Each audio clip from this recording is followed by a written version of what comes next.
This is the thing that is holding you back. You may think it's money. You might think it's age. But more than that, the thing is fear. Everybody listening to this right now is dealing with some level of fear. We think that procrastination and all these other things are the most important thing, but remember, it's all rooted in something. See, because around here, we're all about being intentional. How are we being intentional with the time that we've been given, the life that we've been given, the resources that we have been given? And over the next few minutes, we're going to break this down even further. So make sure, man, you grab your pen, your paper, your tablet, whatever it is, and let's dive deeper into this as we look into what it looks like regarding being more intentional.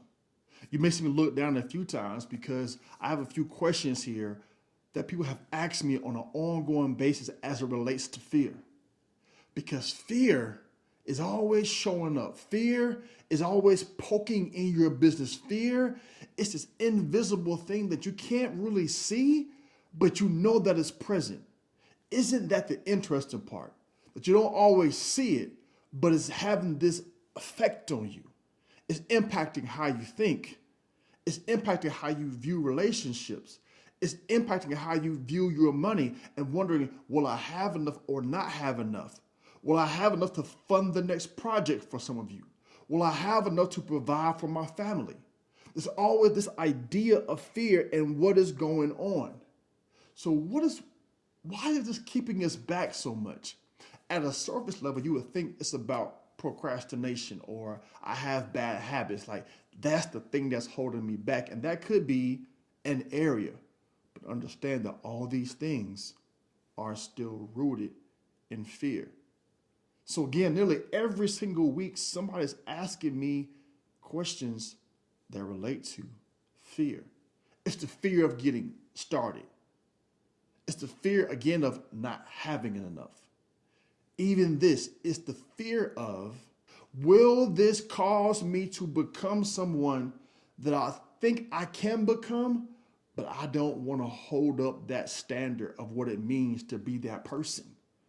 Because your yes will take you into rooms and into places that will require you to change, that will require you to operate differently, because the old version of you won't fit into the new rooms that you are being placed in.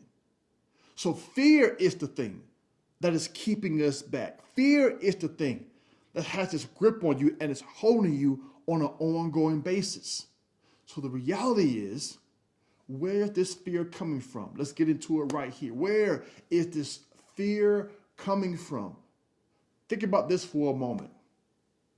When was the first time you felt fear or heard no? Think about this for a moment. At some point in your childhood, when was the first time you felt fearful or you heard the word no? Because at different points in our life, especially as children, there were things you just were not afraid of. It wasn't until a few moments of hurting yourself or someone telling you that you couldn't do it that fear began to further creep in. So how do we deal with this right now today? Because now you're older, but you're still having these feelings that you had when you were a child. These thoughts are still creeping in your adulthood, in your young adulthood. Some of you who are in college right now, even in high school, watching this right now, and fear keeps creeping in. How do we deal with this thing? What do we do about this right now? Number one is this: be honest and don't try to avoid it. Don't try to avoid it. Don't attempt to pretend like it's not there. You have to be honest about the fact that this thing is present. Why am I telling you this? There's something about the avoidance principle.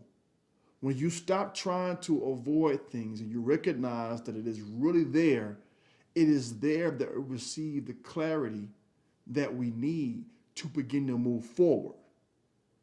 Because until you are aware of a thing and identify that thing and begin to confront that thing, that's when you begin to overcome it. But you cannot overcome what you're not first willing to simply identify and be honest about is actually there. You see, for those who may not know this, man, I'm a person of faith. And there's this verse that is so strong, and it deals with the fact that there is a power that's stronger than fear. There's a fact that says that God has not given us the spirit of fear, but power, love, and a sound mind.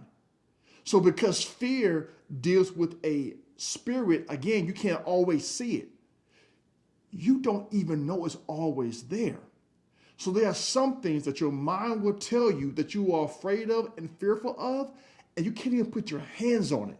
You can't touch it. You've never seen it, but your mind has become so convinced that it's present, that it's real, and that it's going to stop you, that it keeps you right in your current place. And it keeps you right in the current year. And before you know it, a year has passed, 5 years have passed, 10 years have passed, and we're still standing in the same place. You can make the same amount of money or make more money, but still be in the same place mentally, emotionally, and spiritually. And this is not what we're after when it comes to being intentional. Number 2, what can I do? Right here. Trust this right here. This is facts right here, okay? Truth and authenticity bring light to what is currently dark. I'm going to say this again. Make note of this. Truth and authenticity bring light to what is dark. What does this really mean? It's very, very key right here.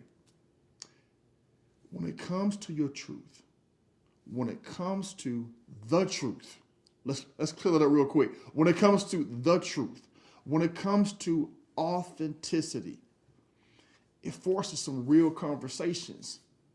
And some of those conversations happen by ourselves. Sometimes conversations happen with someone, a person we've been avoiding. But there's something significant about truth and authenticity. Understanding that fear operates in dark spaces, that fear operates in the gray area, posing questions where there should really be a period or an exclamation mark. Fear, like I said, dibble and dabble in and out and poke his head in and leave and go. And again, it plays around in the dark areas. Well, what truth and authenticity does is it brings light to what is dark. Let me ask you a question. Have you ever been thinking about having a conversation with someone and you've been thinking about it for quite some time and you start going in your own mind trying to figure out how the other person is going to respond? So you're assuming this and you're assuming this and you're assuming this. And before you know, you're in your car and you're sitting at home and you're at work and you're on the phone and you're texting and you are thinking about and making assumptions about a conversation that has not even happened yet. Who's been in that spot before? You're thinking about it over and over and over again about how they're going to respond. How long do we remain in that place? And then when the conversation finally happens, it did not go how you thought it was going to go. The person did or did not respond to how you thought they were going to respond. So why should we live in the assumption of fears when truth and authenticity will bring it to light? Here's the third one. Actually, let me give you something else right there. Not having the conversation does not necessarily make things better. Avoiding the conversation does not make the thing better. Trying to pretend like it's not happening does not make it better. It actually begins to stir up more on the inside of you, and that hidden thing will come to light. So why not do the work up front to get it going? Here's your third one right here. This right here is going to challenge you, all right? Get some accountability. Get some accountability. Because isolation is not going to work when it comes to where you're trying to go. Isolation is not going to work. It's not going to work. Why is that? Because accountability does something that isolation cannot do. There are people who have achieved, man, much success in however they define success, or people have defined success. And if you look at this, especially in a world like sports, for example, you will see that there are always coaches or trainers or people working behind the scenes.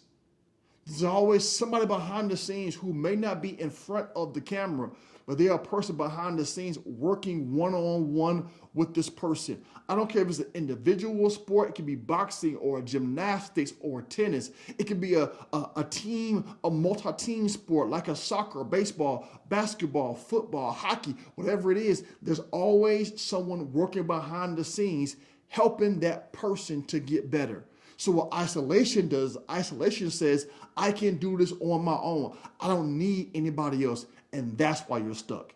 And that's why you're not making the progress you ought to make, because somewhere along the line, maybe it's because of a person that mishandled you, a person that told you they were going to show up and then did the exact opposite. So now you're trying to do it all by yourself. But accountability, it does something different.